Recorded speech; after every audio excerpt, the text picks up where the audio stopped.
he understands what comprises a civilized state that works for the common good.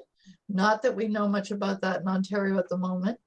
I first encountered his name when I was researching alternatives to institutions, and I read his excellent report on co-op elder care in Canada called it was right on point, and I thought we have to get this guy to come and present to us. So John is an author, an educator, and a co-op developer, and he's also a thought leader in developing innovations to support evolving communities, including communities of interest like ours. So we're very fortunate to have him share his considerable expertise with us tonight. So John, just turning it over to you. All right. Okay. Thank you, Trish. Much appreciated. So yes, I've been involved in this in the co-op movement for quite a while now, and I developed a specific interest in co-op elder care some years ago, and I convened a national task force on elder care co-ops in Canada to examine how the co-op movement in Canada could contribute to addressing some of the major problems in elder care in Canada. And so that's the origin of the report that Trish was referring to. And I'll be drawing, to some degree from that report for this presentation. What I'm hoping to do is summarize and cover a fair bit of ground in terms of how the co-op model can be and has been applied to the issue, not just of elder care, but of social care more generally. So I'll be covering a lot of different models of cooperatives that relate to this issue. But it'll be a kind of a cursory overview, which I'm hoping will give you folks a framework, basically, and a foundation for exploring some of these ideas further, examining how you might want to pursue one or another model that you think might be applicable to your situation or where you are. And hopefully at the end have some time for an open air sort of discussion around strategy, how some of these things might move forward, any support organizations or resources that could be brought to bear on the project, and any way that I can be of assistance or help, down the line. So let's begin. So the subject here is cooperative elder care, alternative solutions in the aftermath of Bill 7. And I know that most of you do know about what's happened with Bill 7, but I wanted to take a step back and take a look at what are the broader issues that are still predominant in this field.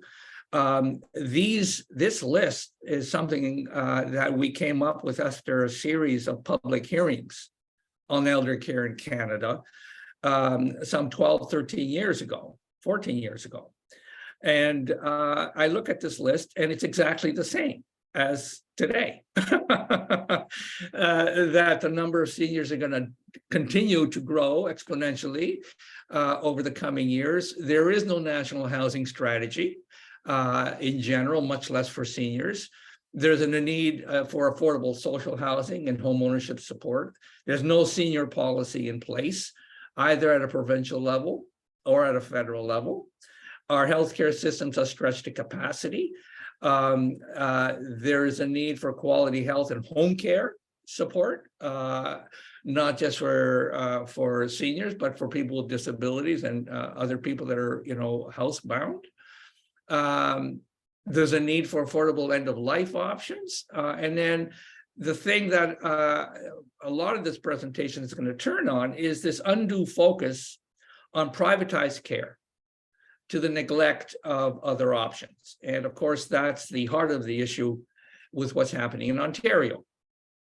Something like 1/6 of Ontario's total hospital beds, some 6,000 beds, are in fact now occupied by patients who do not need to be there, but would benefit from long-term care facilities.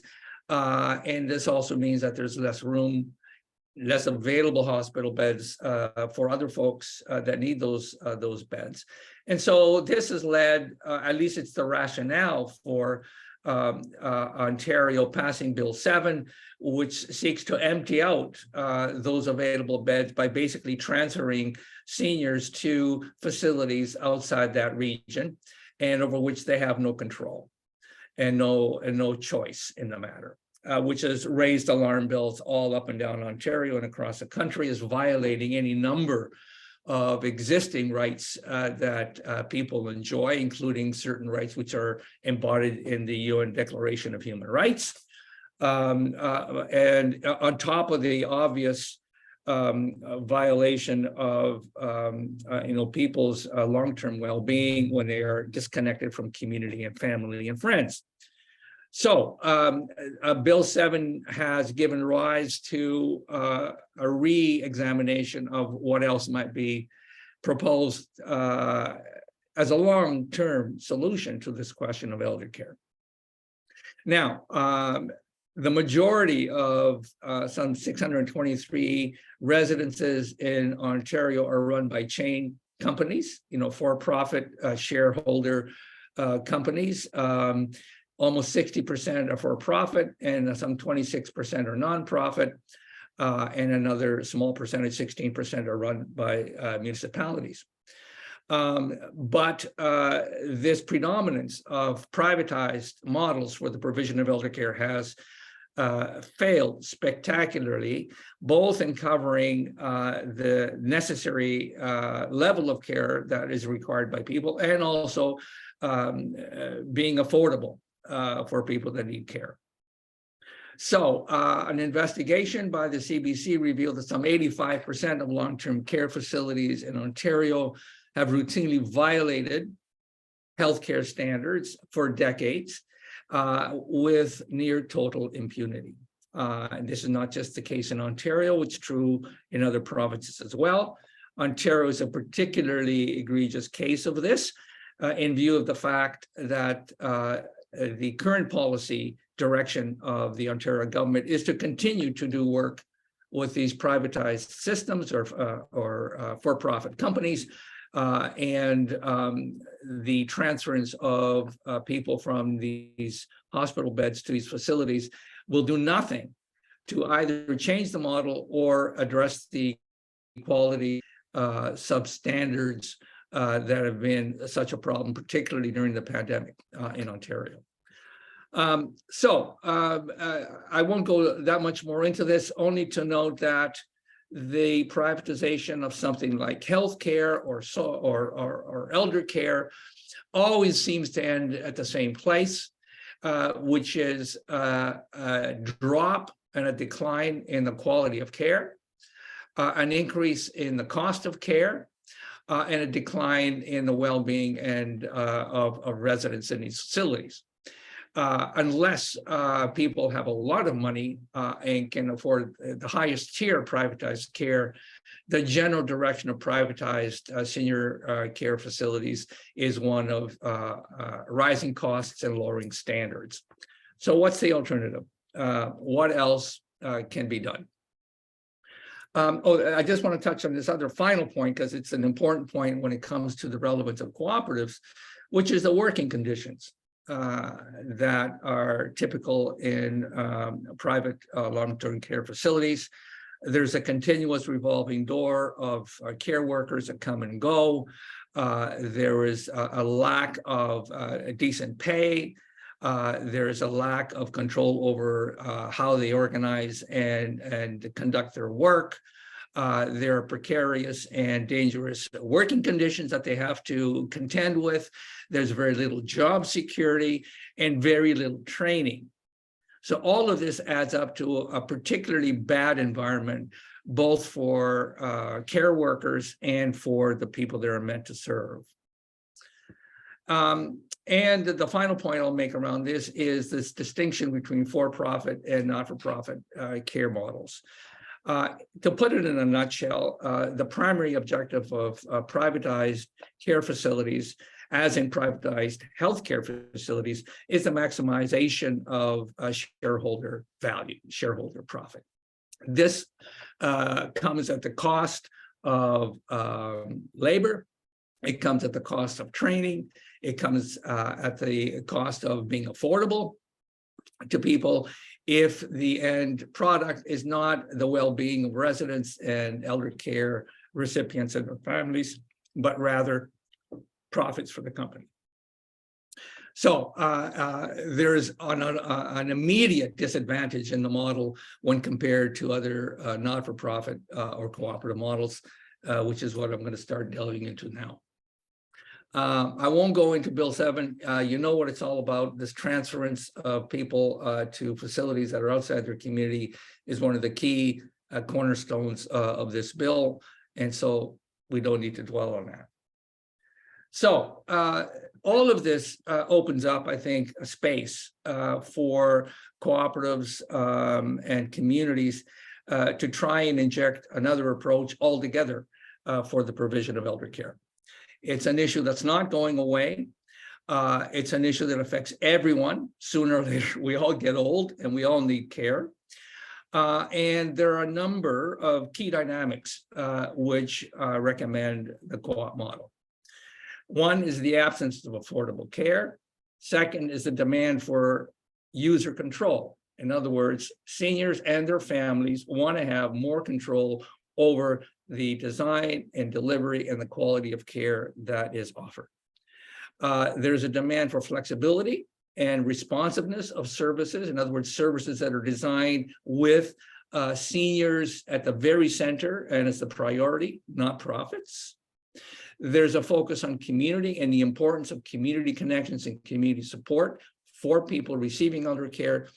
And the fact that cooperatives exist in most communities and there is local expertise that can be drawn from in order to investigate and explore new types of elder care co-ops in the community. So I want to take a step back and just sort of frame for people what a cooperative is, so everybody knows what we're talking about. A co-op is any enterprise that is jointly owned and democratically controlled by its members for their mutual benefit. So it's a democratic enterprise, whether it's a commercial enterprise like a retail store or a health food store, or a social enterprise like a healthcare facility. If it's democratically owned and controlled by its members, it's a co-op. There's about 8,500 cooperatives in Canada. They are serving communities all across the country. There's about 14 million members that belong to cooperatives in this country. And the key sectors include housing, which is going to figure very prominently in this presentation, agriculture, farmer co-ops, processing co-ops for agricultural products are a key part of the co-op system in Canada.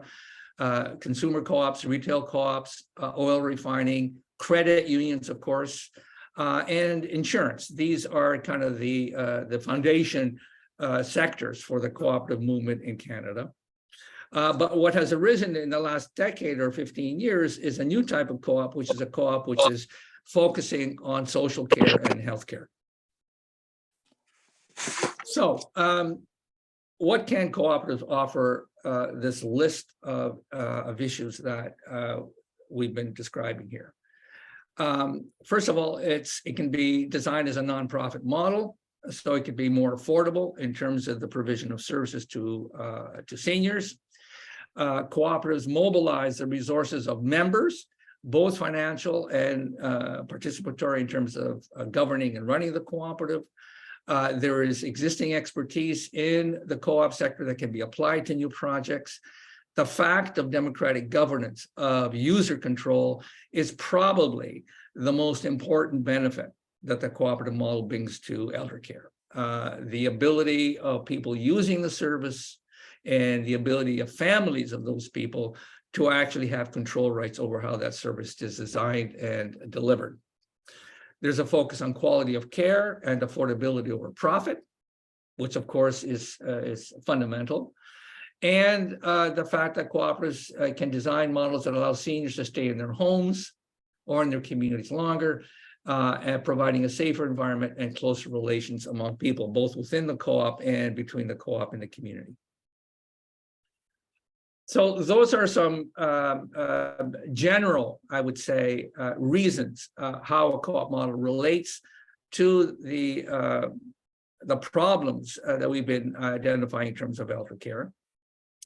And I want to talk specifically now about the question of housing, affordable housing and shelter, which is a key issue, as we all know. So co-op housing is one of the established sectors of the cooperative movement in Canada. It is a widely known and successful form of housing.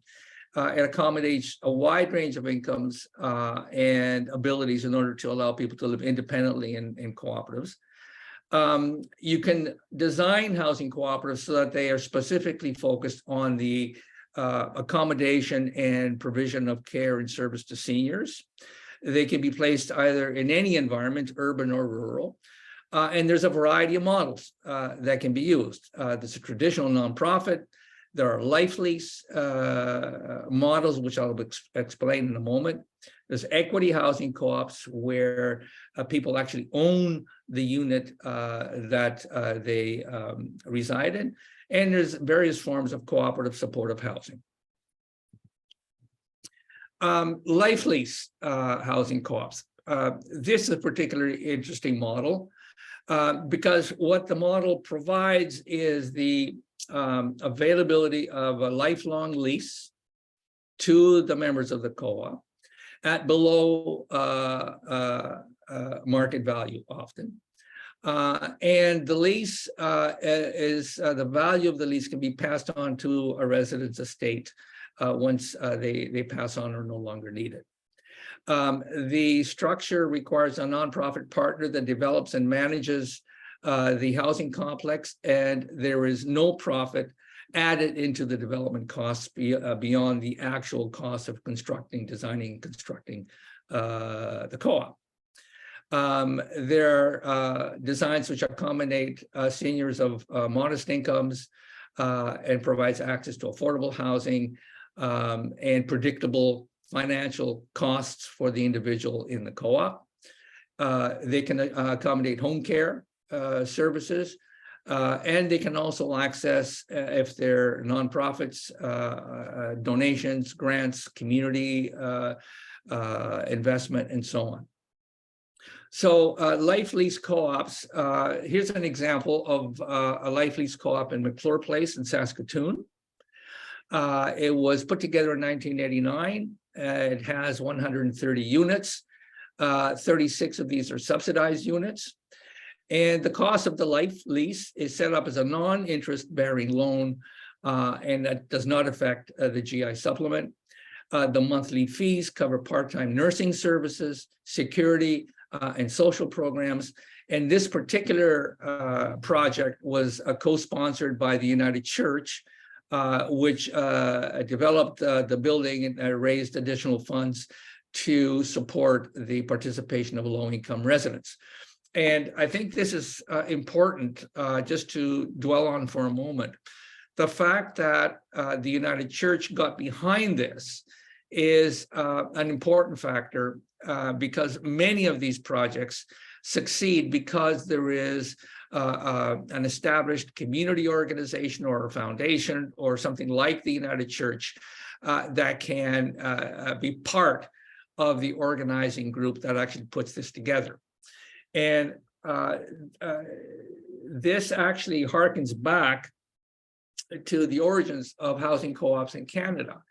In the late 1960s, early 1970s, it was a coalition of the cooperative movement, the United Church, and trade unions in Canada that formed an alliance and organized over a number of years to pressure the federal government to establish a national cooperative housing program. And it is that alliance of the trade unions, the United Church, and the cooperative movement that actually made housing co-ops possible in this country. And I'm raising this because I think something similar needs to happen if there's going to be any traction around co-op elder care in Canada. That kind of an alliance with strategic partners that have an interest in supporting the long-term well-being of seniors in this country could include, again, national seniors organizations. It could certainly include the cooperative housing and the movement across the co-op movement across the country, and organizations like the United Church and other foundations. But we can come back to that later. So that's the life lease co-op. All right. Basically, one way of doing this is a senior can sell their home, they downsize, the proceeds from the home could then be translated into a life lease, which can then be returned to them or their estate when they no longer need the unit. So that's one way of an individual financing a life lease membership in a co-op. Equity housing co-ops are the difference here is that the individual doesn't purchase a life lease. They actually buy into the cost of the development of the co-op, and they own their unit outright. Usually equity co-ops have a limited equity. There's a cap that's put on resale so they don't become vehicles for speculation. And they have in the past benefited from various government support programs, grants, loan guarantees for group mortgages, and so on. But no ongoing government support once they're established is necessarily required. But the problem today is that the National Canada Mortgage and Housing Corporation programs that were designed to support the financing of housing co-ops really came to an end in 1996. And now it's difficult to get that kind of national funding for these projects. But this is an example of an equity co-op in Vancouver, 42 units. It has shared amenities, meeting rooms. The municipality actually leased the land at 60% below the market value for this project, which made it possible for the co-op to maintain an affordable cost for the members.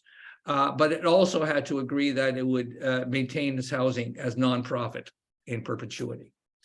And so that is part of, I think, a mechanism that is extremely important for looking at housing models going forward. And I will come back to this in a few moments when I talk about a major project that is going on, has been going on here for some years in Vancouver, based on the idea of a partnership with the municipality.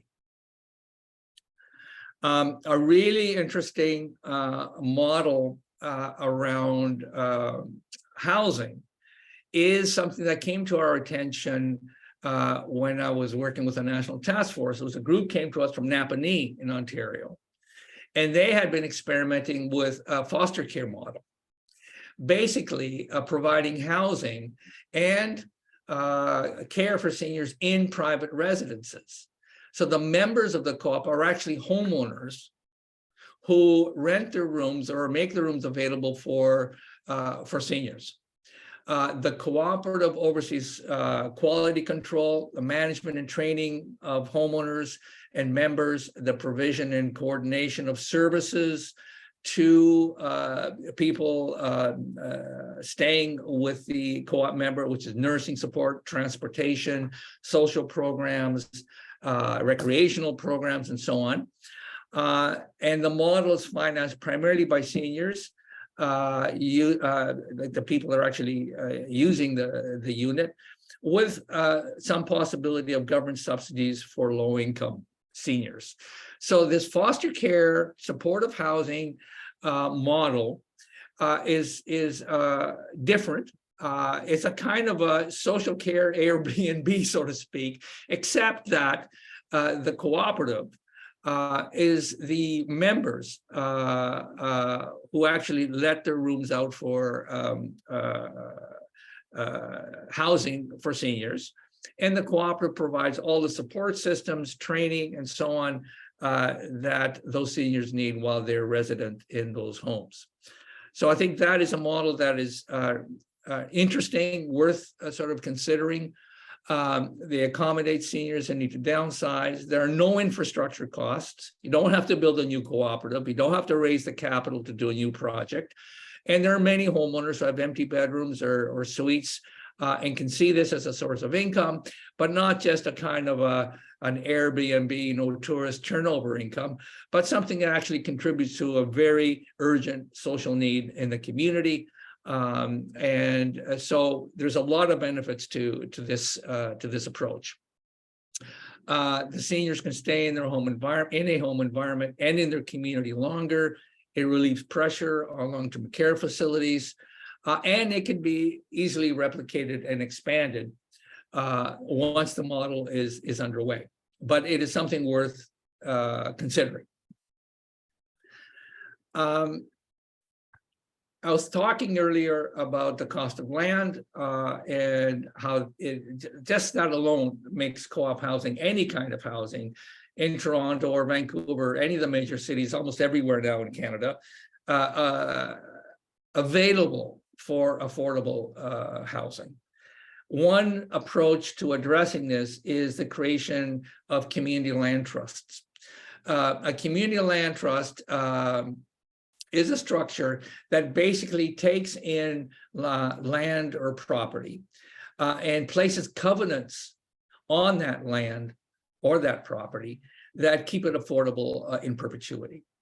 So it's basically a mechanism to take land, either privately donated or public land by the province or the municipality, out of the market and place it in a sheltered space, so to speak, that can then be used for community or social care purposes. So what happens in this is the community land trust takes ownership of the land, or it may even lease the land over a long period of time from municipality. And then that property or that house can then be leased to residents that are residing on the community land trust at a below market rate, and capping the possibility of speculation so that those houses and that property and that land remains affordable in perpetuity. The community land trust can owns land, and it can rent portions of the property for a variety of uses, whether it's for recreational purposes, or it could be for the provision of care, or it could be for housing. And I want to give you just a couple of graphics to describe how this works. The community land trust here separates ownership of the land from the buildings on it. So the land is owned by the community land trust and leased to housing owners with covenants that protect affordability.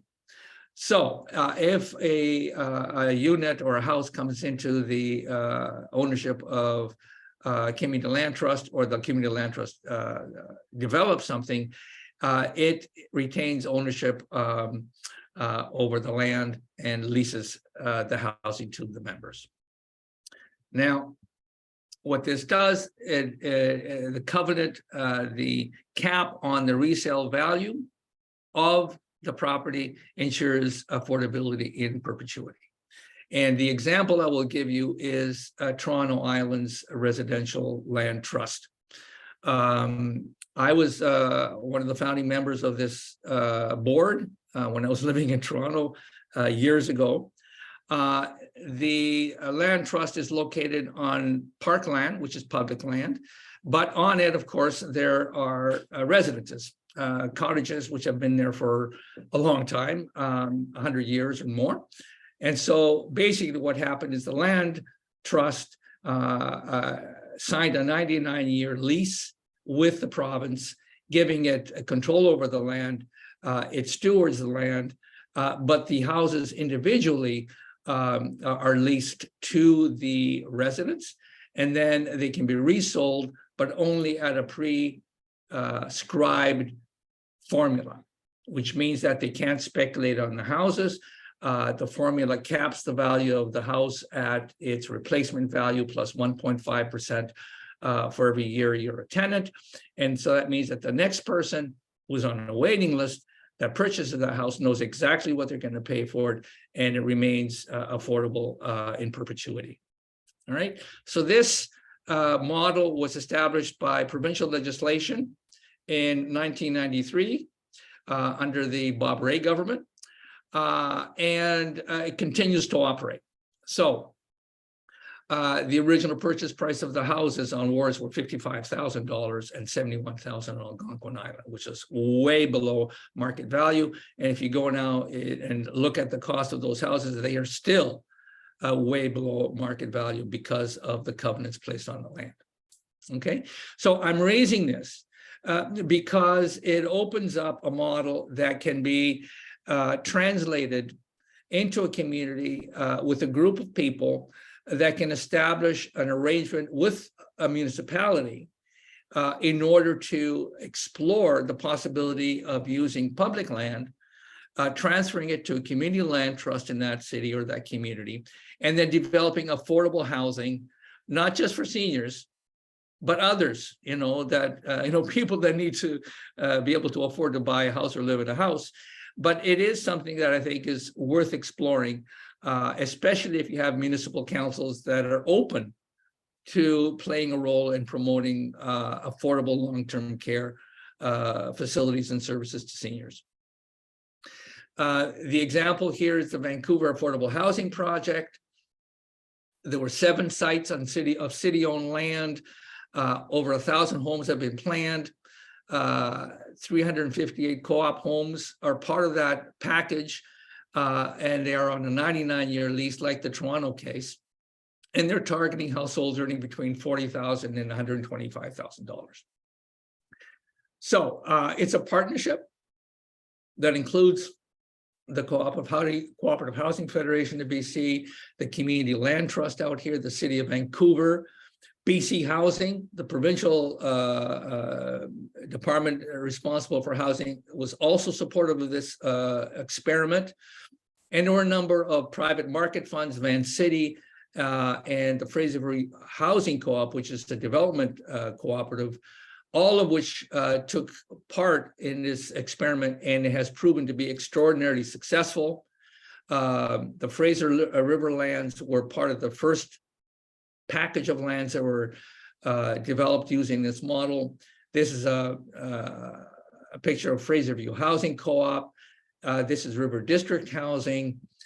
And so the opening of new housing, cooperative housing in Vancouver, has been made possible by the use of community land trust to take expensive land out of the market and place it under a protected covenant for affordability. Okay, so those are some of the examples around housing co-ops and how they relate to providing affordable care and affordable housing provisions for seniors, both in individual homes like the foster care model or in cooperative housing projects, which are traditional housing, cooperative housing model in Canada. I want to talk a little bit now about cooperative models for the provision of services as opposed to shelter. Home care co-ops are an extraordinarily effective and important mechanism for the provision of personalized care to seniors. Members of a home care co-op can be caregivers. They can be the users of the home care services. They can be professionals and other third parties. Home care co-ops provide personal care, light to heavy housekeeping, clothing, shopping, meals, all the kinds of things you would expect from a home care service. They are a user pay model with some government subsidies and startup support available in some places. And there are programs Somebody mentioned earlier, I think, a veterans project, or people that receive other kinds of insurance supports for care that they require. All of these things could be factored into a financing plan for the payment of home care services. Quebec has far and away developed this sector more than any other part of Canada. When I wrote the report back in 2009, 2010, forget where it was, there were already some 46 home care co-ops in 2007, raising over 40 million in revenue and some 2,600 jobs in Quebec. I'm sure that number has expanded substantially. At the time, also, Quebec had 2 funding programs to support home care co-ops, both startup grants and subsidies for people that needed help in affording the care. So, what are the benefits of home care cooperatives? It encourages citizens to be involved in their own care. As seniors stay in their own homes longer, they're more affordable. The profit motive isn't what's driving the service, but rather service to seniors. The cooperative ensures quality control. It provides home care, personal care, post-surgical care, just a range of services. It's a relatively low cost to the state in terms of the actual benefit that's provided through the home care co-op, and it can be replicated in almost any environment. What is key here is the recognition and support of governments in helping this get off the ground and supporting it. The other thing, of course, with home care cooperatives is that either the users or the home care workers themselves control what happens in the service. They design the service together, they deliver the service personally, they're on the front lines, and they have control over their work, which is the polar opposite of what happens when home care workers work for shareholder private companies, where they have no control either in designing their work or have very little access to training, which is a huge issue. So I want to talk next about a fascinating model which comes from Japan. Restakis is a time-based, community-based home care service model to seniors. It is based on the valuation of reciprocity and the provision of care to the elderly. What it basically is it recruits people, volunteers in the community, to provide services to other seniors living in their community. And the time they spend providing assistance to seniors is banked in a time bank system, and they can then use those hours that they bank through their own volunteer services to receive services themselves when they need them, or to provide and transfer those services to another family member or a friend, right? So it's a very interesting reciprocity-based model based on a time banking system. There's over 400 Restakis systems in Japan. As I said, it's a time-based currency earned by providing volunteer care to services, and it is spent by receiving the care. So it's like adding credits to your bank account, and then when you start receiving services from the system, you're drawing down on the time banking you have in your account. What's also interesting is that credits can be transferred to friends and relatives living in other locales. So they have branches in Switzerland, in LA, in London, and largely through the example set by the Restakis system. In 2000, the government of Japan introduced a mandatory system for seniors and the disabled. It's a really, really interesting model, and one that really requires minimal involvement and investment on the part of governments. This is truly a grassroots, community-based, community-organized time banking system oriented around service and care to seniors.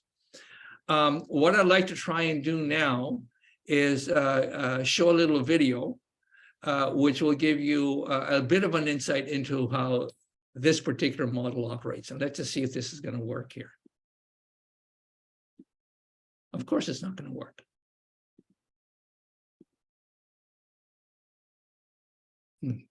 Harry, can you get it going at your end? Can you get it going?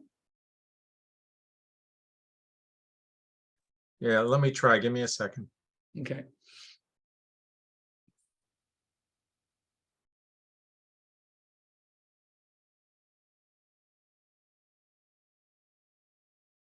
If I do anything, it's going to get rid of the slideshow. Okay. So if you Well- can, John, stop the slideshow, go in, like, copy the link if that's possible, or go to your computer rather than what's on the screen. Mhm. You know the difference? Yeah, let me just, Then you can share that. you know, here's what we'll do. I don't want to sort of stop the flow of things. Why don't I continue on with the presentation? And once I've finished, I can come back to this and see if we can Yeah, show it. If we Yeah, have time, and right? I can get it going once you're done. Sure, let's Once do you're done that. with the PowerPoint. Sure, let's do that. Okay. So a time-based currency used to provide volunteer care to people, and also to the people that are providing the care to others. So this is an aerial shot of the city of Bologna in Emilia-Romagna in Italy. It is the center of another model which I want to talk about, which is social cooperatives, which started taking off in the mid to late 70s in Italy. And Bologna was one of the places where this actually took hold. There's a very active, very vibrant cooperative movement and a cooperative economy in Italy, in this part of Italy in particular. But social cooperatives were established basically by families and caregivers because they were so unhappy with the quality of care that was being provided by the government. And so in the mid-70s, primarily care workers and the families of the people they were serving, mostly people with disabilities or seniors, organized cooperatives where the caregivers and the families were jointly members of the co-op. And this really established a completely new model for the provision of social care in Italy. Social co-ops are particularly well suited to the provision of social care because they transform people from being merely the passive recipients of care to being protagonists in the design and delivery of the care they receive. And I want to stop on this for a moment because it is so crucial. When people promote either privatized models of care or even public models of care controlled by the state, they overlook what care actually is. And what social care is what is called, or economists call, relational goods. Relational goods are those goods such as caregiving, which are services to persons and which are characterized by the exchange of human relations, right? In relational goods, the quality of the personal relationship is at the heart of what is exchanged between the provider and the recipient, and optimally produced only by the provider and the recipient together. So when we're talking about something like elder care, we're talking about a relational good, and the product, the end point of that relationship is the relationship. It's the quality of the relationship. It's about the care that is provided in the exchange of communication and human feeling that takes place between a caregiver and a recipient of that care. Not something that is simply instrumentalized and monetized to produce profit for somebody that's already some company somewhere. So what I'm saying in essence is that relational goods are inherently incompatible with privatized care models.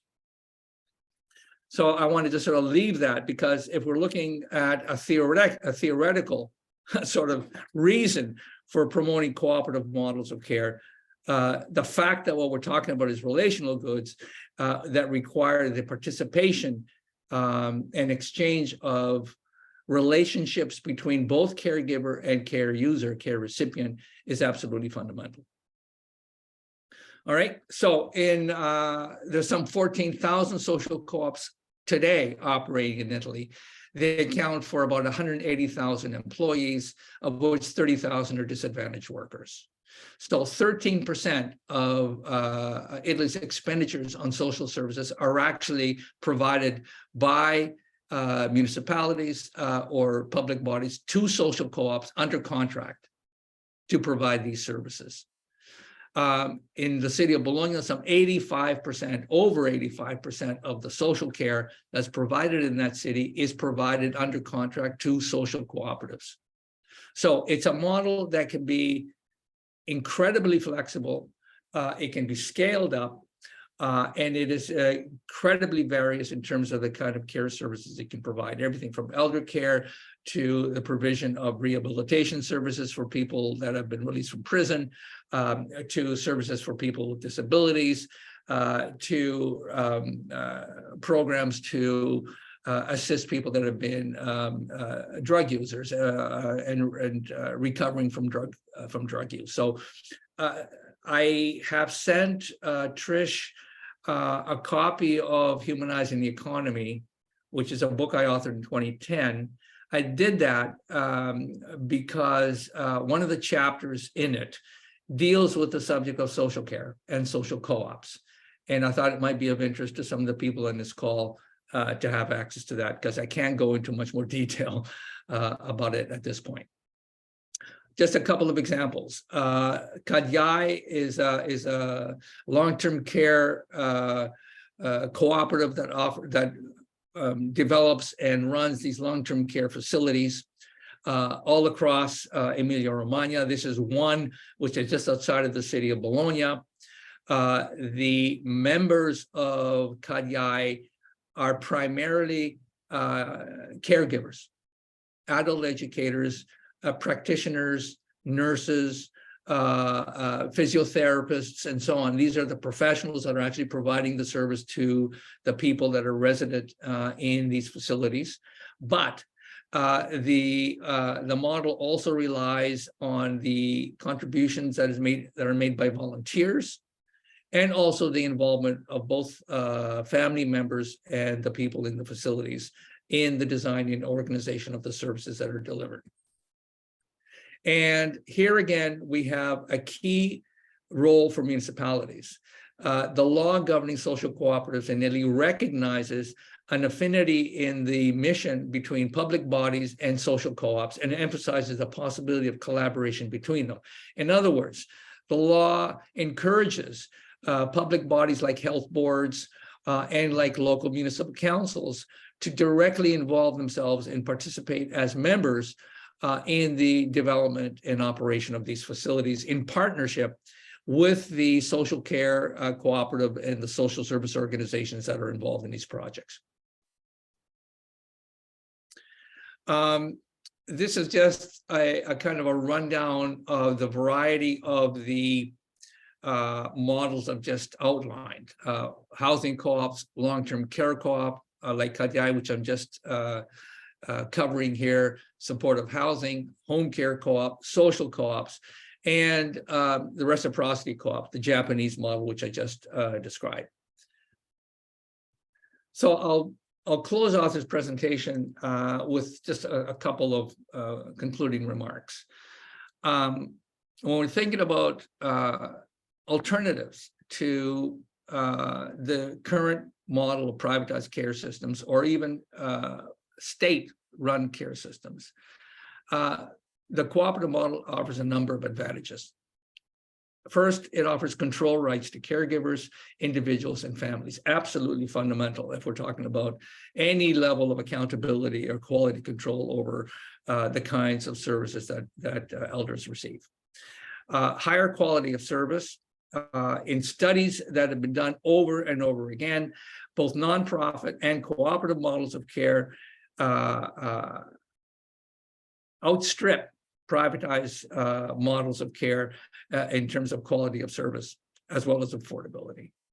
So they are more affordable, there are reduced cost to government for running these kinds of models, and absolutely fundamental, greater satisfaction on the part of caregivers. Workers that work in cooperatives value the ability to have control over how they work and how they design the services they offer. But there's also greater user satisfaction. Again, looking at studies that have been done to compare user satisfaction on privatized models versus cooperative models of care, cooperative models win hands down. So, in conclusion, the long-term care crisis in Ontario and elsewhere does offer an opportunity to reimagine elder care models and environments as rewarding places to work and centers of compassion, not merely centers for the generation of profit. This means, among other things, supporting workers by ensuring living wages, appropriate training, health benefits, full-time employment, adequate staffing, and paid sick days, as well as meeting the physical, social, and emotional needs of residents. Seniors want to stay in their homes. They want to be active in their communities for as long as possible. Bill 7 violates all of this. So key to the promotion of these goals is the promotion of a care model that gives control rights to care workers, care recipients, and families. Cooperative models can help provide affordable housing, quality health and home care, and reasonably priced end-of-life arrangements without a lot of costs on the part of the government, without making a profit to the detriment of the quality of service that's delivered. Co-ops can offer a humane, community-based response to meeting the needs of seniors. At the end of the Co-op Elder Care Report, there's a listing of a number of public policies reforms that could be pursued to expand the quality and access to co-op elder care in Canada. The task force felt absolutely that there were two overriding principles that should govern the reform of public policy for seniors in Canada. One, that no seniors should live in poverty, and two, that all seniors have a guaranteed retirement income. Among the top policy issues we identified: one, to secure ministerial responsibility for seniors at both federal and provincial levels, improvement of income support, systems for seniors, pensions, social security, elder care service subsidies, organizing an advocacy campaign on home care in partnership with Quebec home care co-ops, who have the longest history and experience in this field. The creation of housing programs at both federal and provincial levels that directly address seniors' needs. And I mentioned a number of models that could be used to address this problem. Reform of the CPP to make full pensions more accessible to retired Canadians. And exploring the use of tax credits to support elder care services, housing, home care, assisted living, and so on. So that's a kind of a quick skate over some of the issues and a number of the models, cooperative models that are being used to address some of those issues. Sadly, still very little has been done on a national level, either on the part of government or on the part of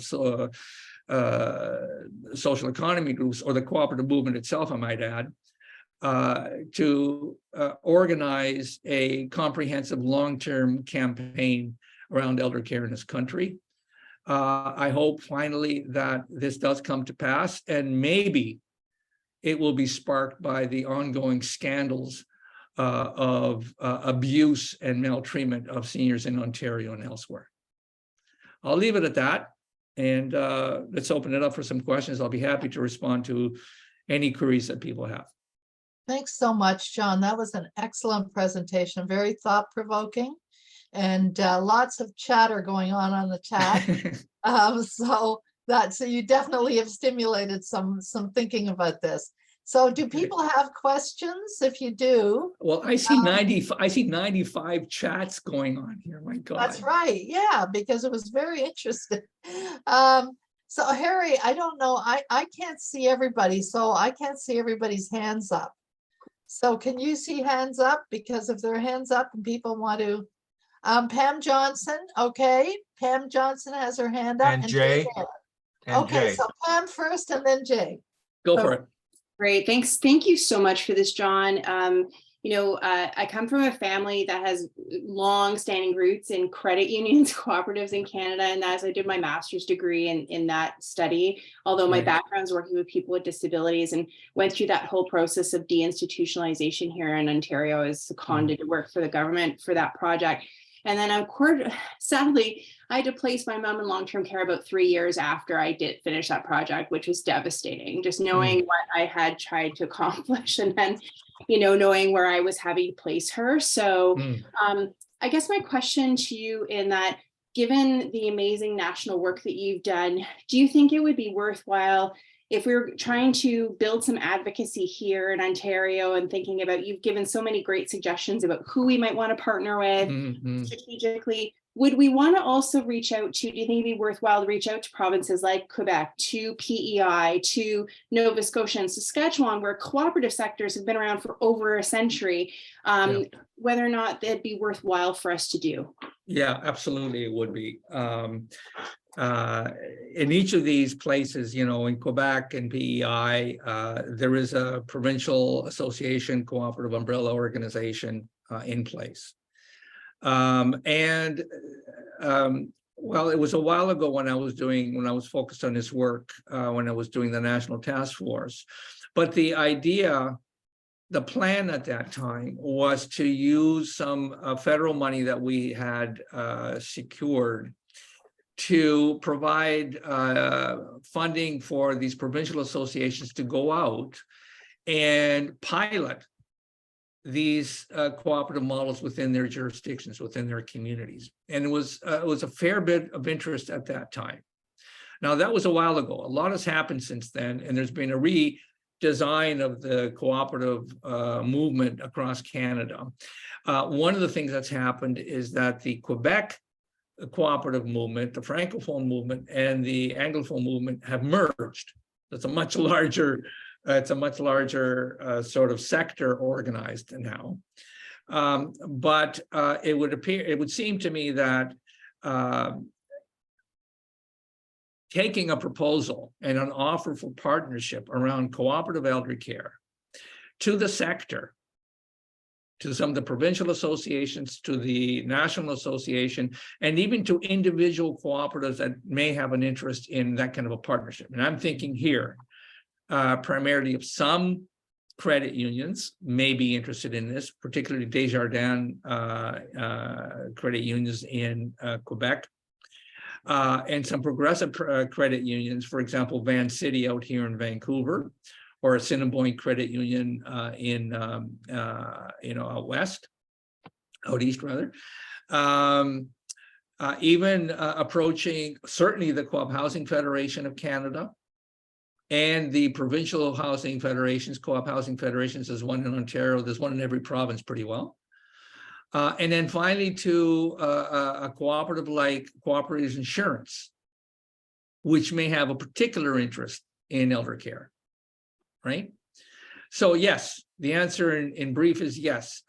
Some kind of a strategy that aims at developing strategic partnerships with elements of the cooperative movement across the country around this issue is, I think, an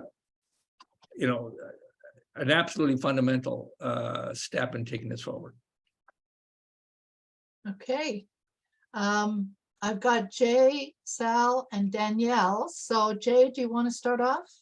Yeah, great presentation. I sat through some of these in different hats that I wore before. Yeah. You know, the Um, Benefits Foundation and talking to insurance companies and so on.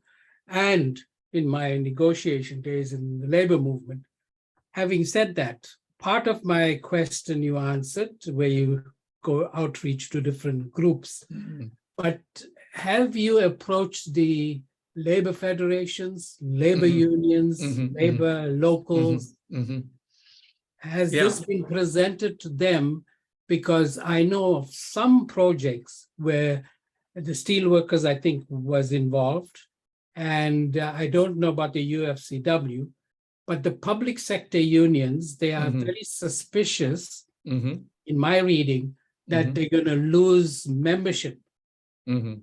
because Yes. they worry about members, workers, and things like that. But Yes. just to dispel that, the way you presented it to us, Mhm. you know, I can see through it exactly where you're going and what social activities that have to be taken and social programs Mhm. where the caregiver is part owner, caregiver is a supplier, and then the end product is the elder. Yes. So that chain to explain to a leader in the trade union movement, because they're the only worried about union dues. Yes. That's Yes. my reading. That's so. Having said that, is this something that can be presented and you would be amenable to go? This is it's a key question. I'm glad you raised it, and a thorny one also. You're quite right. The labor unions are extraordinarily sensitive to models that they feel are going to draw away membership or contracts or services from themselves. And public sector unions and other labor unions are extraordinarily fragile in these years, as you know. I have on numerous occasions had sat down discussions with trade union leaders around some of this stuff. It's a hard discussion, right? You have to get past the suspicion that what you're proposing to them is a kind of a rating of territory that they feel they have some claim to for their members, right?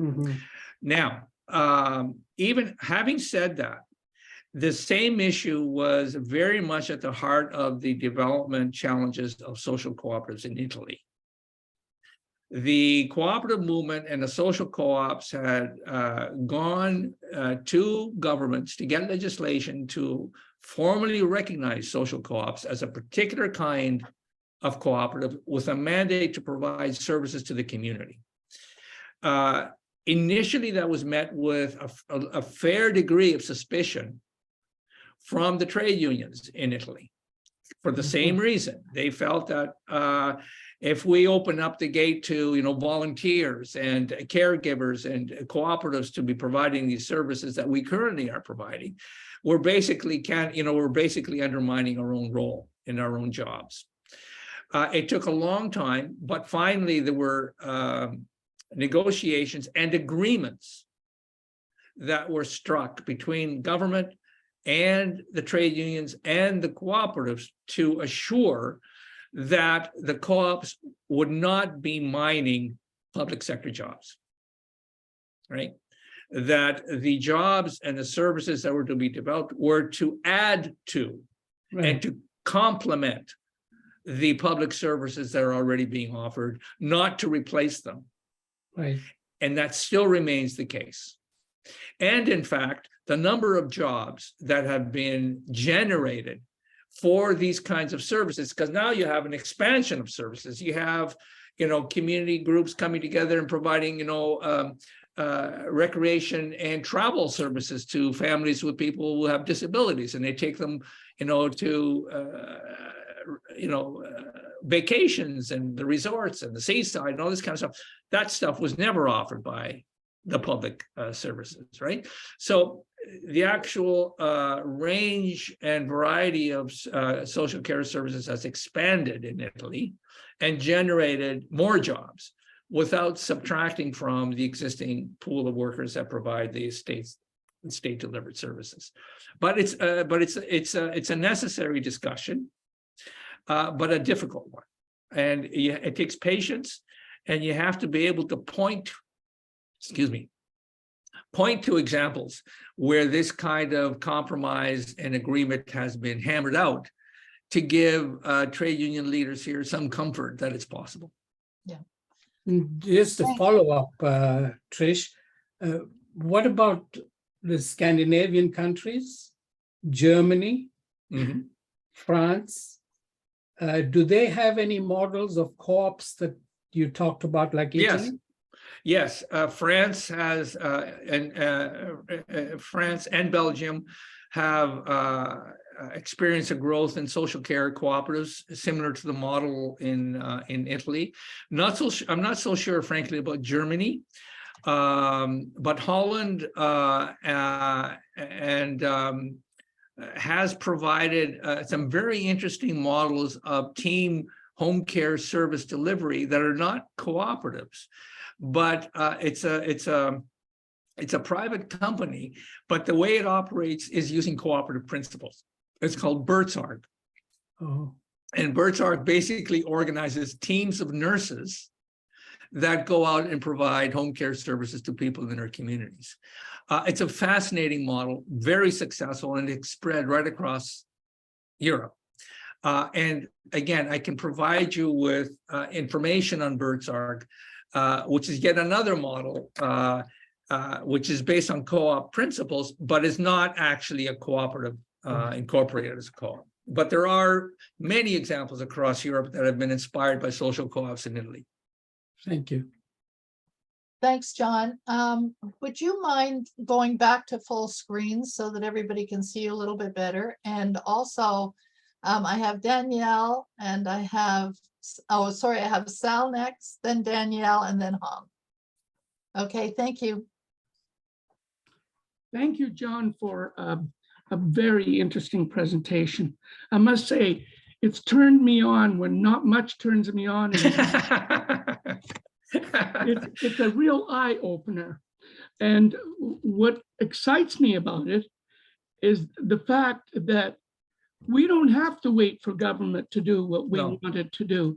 For No. the last couple of years, working with Trish and others, we've tried to get government to listen to us so Mhm. that we can get the services and support we want at home in the community. And it's like pulling teeth, worse. We're finally seeing glimmers of possibility, but it ain't gonna happen fast. They're still determined to build beds and institutions, and that's not what we want. Mhm. But what I really like about what you've been saying tonight is that you're telling us that we can take matters into our own hands. We can take the initiative. We can get together and do things, and then maybe the government would help us, maybe it won't. But it doesn't matter because we can do it on our own.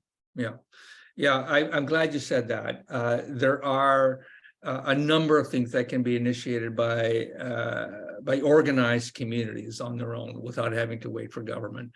I mean, eventually government is going to play a role, has to play a role. If you're talking about something really substantive in terms of reforming and providing a comprehensive elder care policy.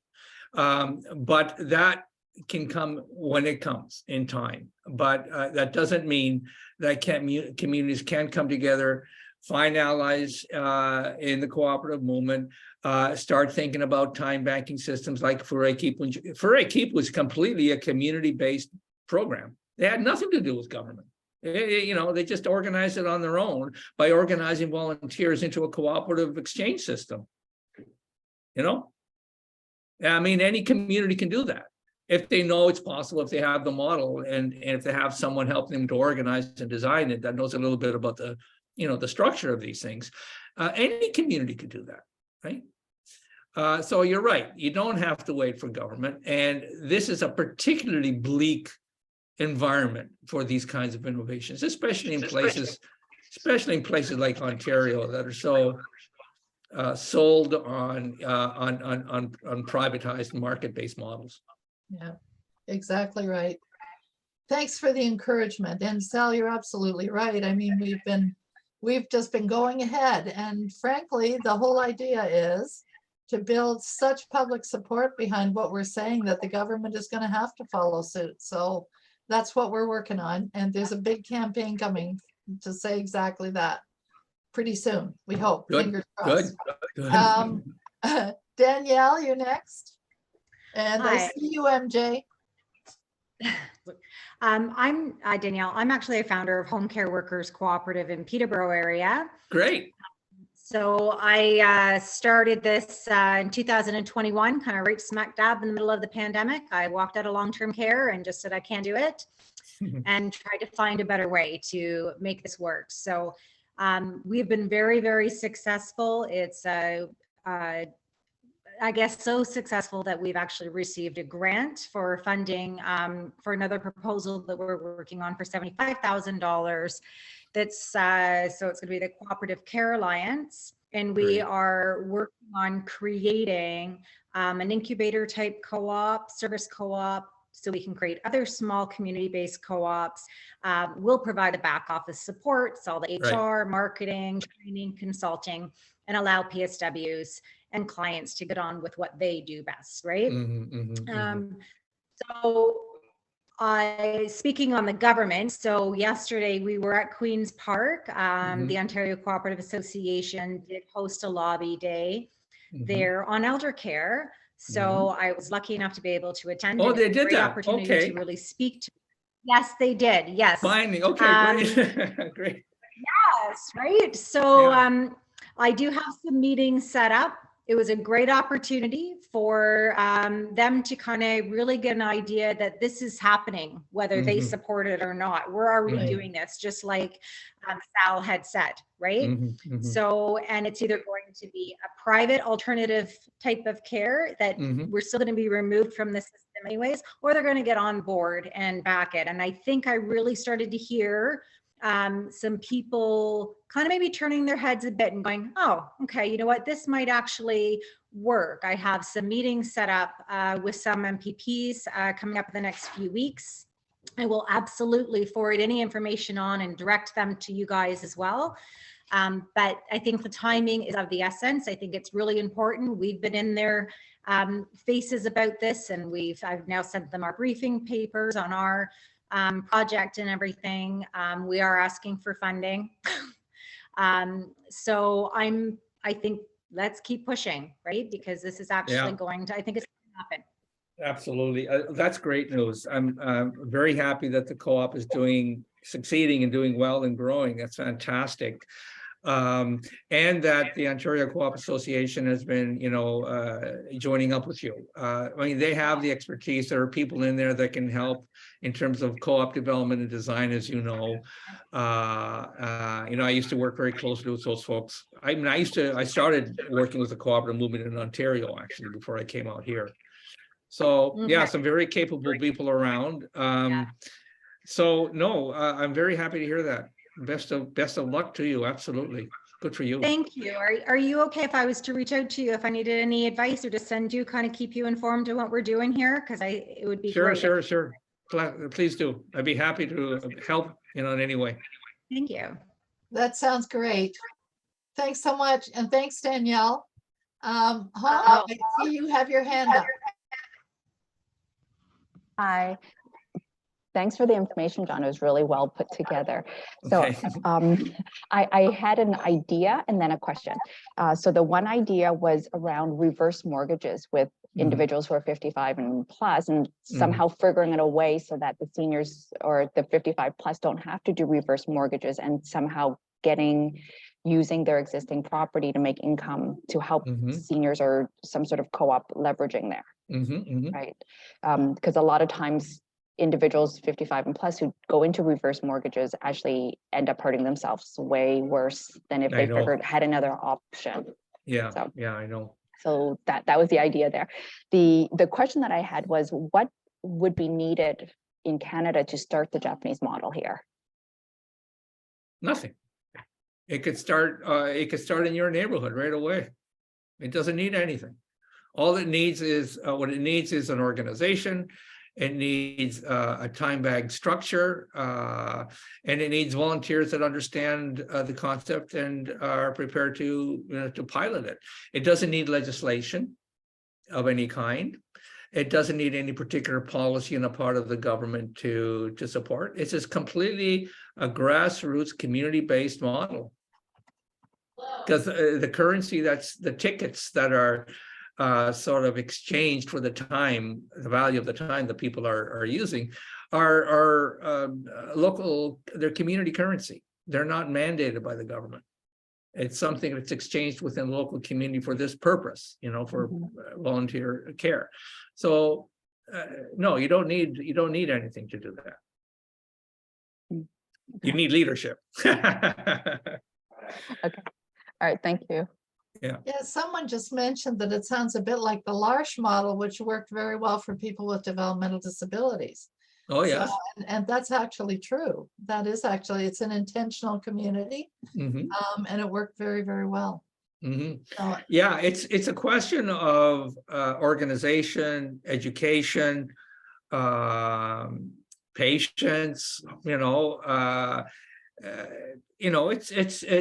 it doesn't, it isn't something that you would necessarily want the government involved in anyway.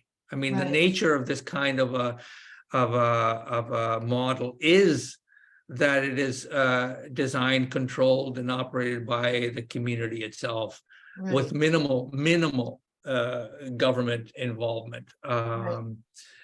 So yeah, it's something really It's worth. not a dependency relationship. How nice. Yeah. MJ, you've had your hand up. So this kind of made me think of, there was a program here in New York where they were matching young people up with older people for housing. Yeah. So you'd have an older person who has a 2-bedroom apartment or a brownstone or whatever, and you've got some young person who's in school, and they kind of match them up.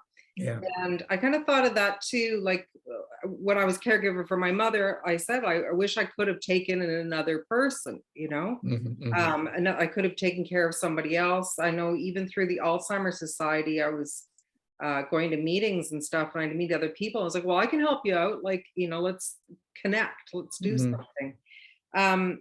What ended up kind of inadvertently happening in my mom's building, she lived in a high rise where there were a lot of seniors, retired people downsizing, living there, was that I just ended up kind of helping everybody, which just burnt me out even more, but there was just all these people that had, no family, no money, that, no help. And I was just running around taking care of everybody.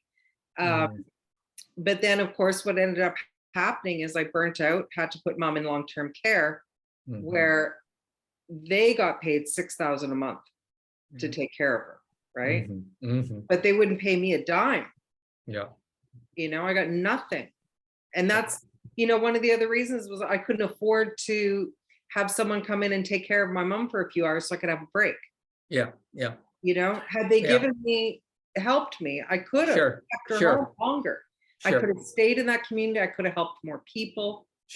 Instead, she went into long-term care and they killed her in 5 months. And at greater cost to the government, to the state, at greater cost to the person paying, $6,000 a month for this facility. I mean, there are, proposals and models for, through the tax system, for example, of, providing a tax credit or a benefit to individuals that provide home care to people that they support.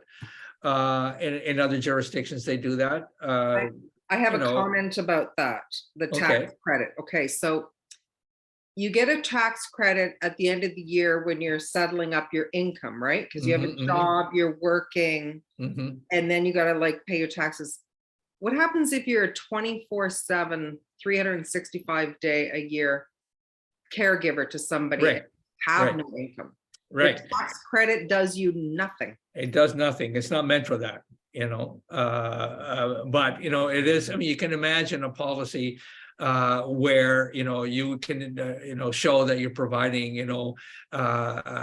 care to someone in your family or whatever, and you can get support for that. I mean, again, that too is being offered in some jurisdictions. I think in some of the Scandinavian countries that's going on. For example, it's not a tax credit; it's like a direct payment somehow. I don't know how it works, but it's not all through tax credits. I think But I mean, Nova Scotia or New Brunswick has some kind of, they give caregivers something like. It's actually Newfoundland and Labrador. They have paid family caregivers.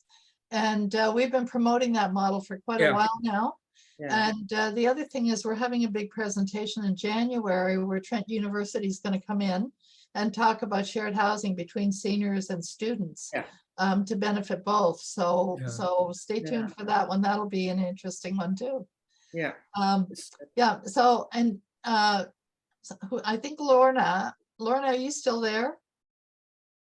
Maybe she isn't. She might have left. Yeah, I think she had a question as She's well. still But yeah, here. MJ, I mean, all of those things are great ideas. And we just actually put something out also, John and MJ, about the crisis for the financial crisis for family caregivers. So you might want to have a look at that. That was just sent out.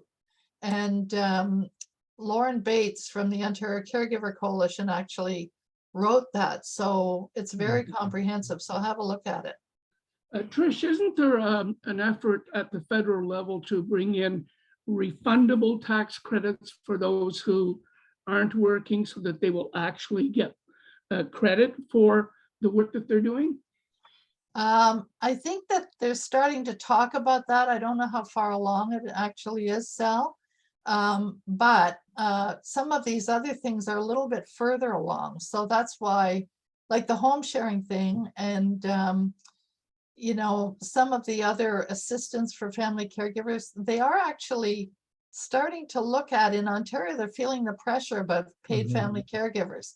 So hopefully we're going to get something rolling. We'll get that ball rolling. Yeah. The other thing is that even if you do have those kinds of programs of, paid family caregivers are taking on the responsibility for providing these services,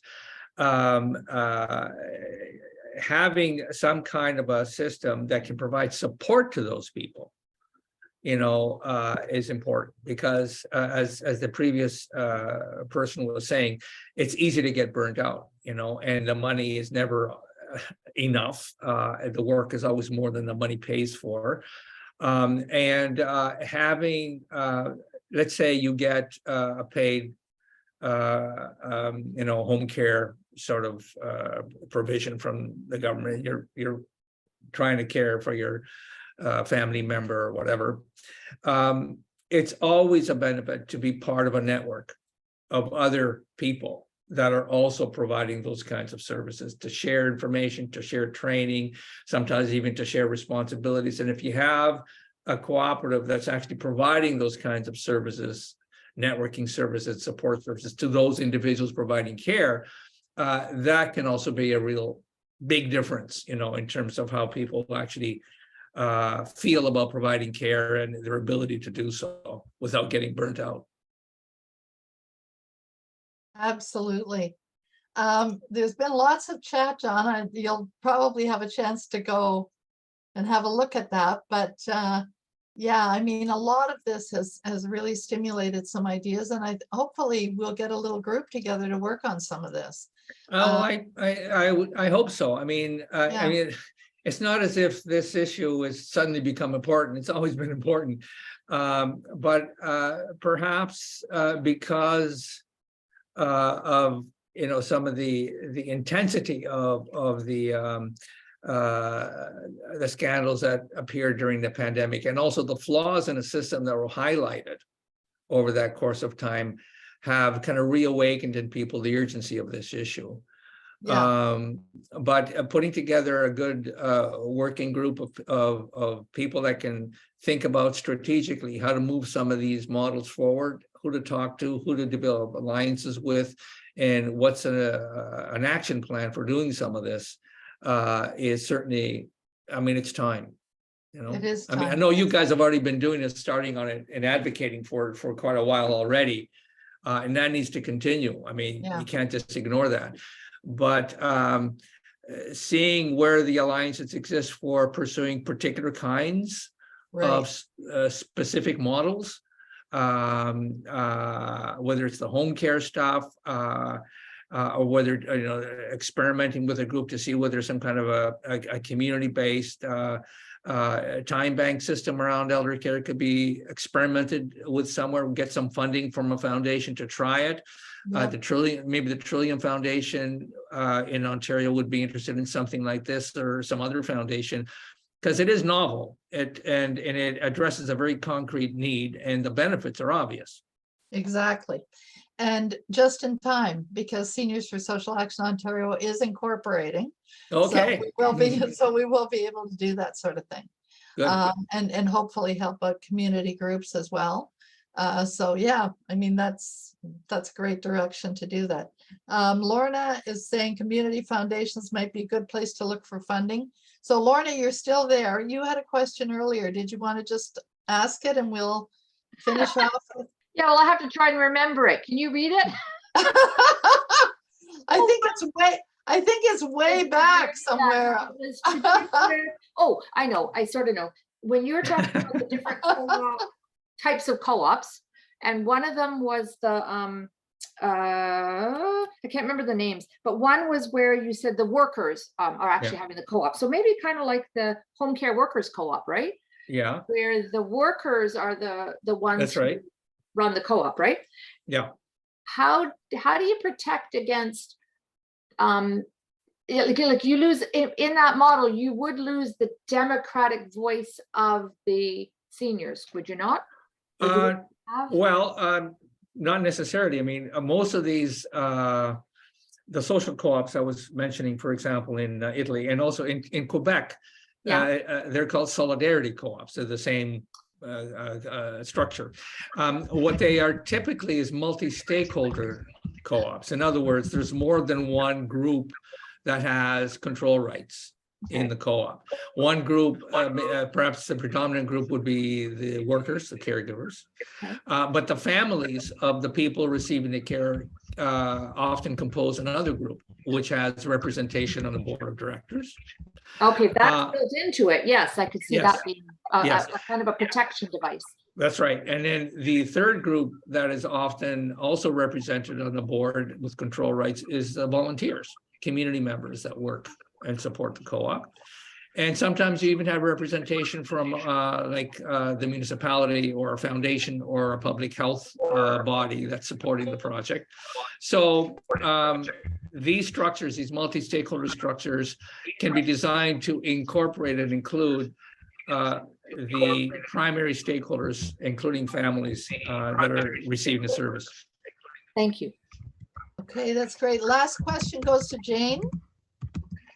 Yes, I was going to say that there are two labor co-ops in Toronto, and I think one's the steel workers and there's another one, the garment workers probably. Mm-hmm. And there's an incorporation done to protect the co-op in a way so it can't change, but whoever moves in and becomes a member has a say in how it's run. That's one thing. And the other thing I wanted to point out, there are as well a couple of other churches who have sponsored long-term care. They're both in Scarborough, by the way, and they're both very efficient. One I really love because you can move from one stage of your life to another until you get into full care. And I think that's a great plan, that you can live on your own or move to the next kind of, have a minimal support and or then deep support in your living days. And so those two, that one's a very good model, and I think it's on Shepherd Street, but there are lots of models around that you can look at. And the one we were talking about with students, you should look at the Denmark plan, because they have it going strong, where there are seniors living and they've got youth on each floor. And I wanted to start one here and try to reach out to one of the universities to be involved in that, because they have show me the money, right? They have the money and mostly the land, and they would be a good contact to try and start that with. Good idea. Yeah. You know, and you've got to look at your options. And the same with, I was involved with developing one co-op in Scarborough on Kingston Road. And what we did is we got a land lease from the city for 99 years, but we didn't have to pay it until we closed our deal. Right.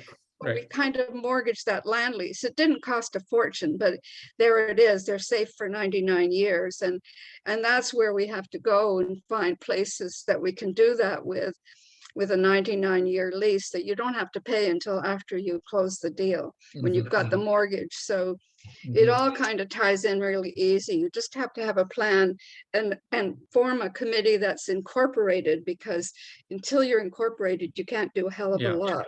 Yeah. You know, Yeah. That's right. that's my advice. Okay, thank you so much. And John, thank you. Okay. Thank you. This was a wonderful presentation. And if people have follow-up questions, don't overwhelm him, but I'm sure John will be happy to answer some of those for you. And we are going to take a lot of these ideas forward. I'm already thinking subcommittee, so we'll see what happens. Okay. Okay, thank you, John, so much. And thank you, everybody, for taking part. And we'll see you all soon. I guess in another month, we're having another one. So thanks so Okay. much, John. Thank you, Very, Trish. Bye-bye, very everybody. good presentation. care. Bye-bye.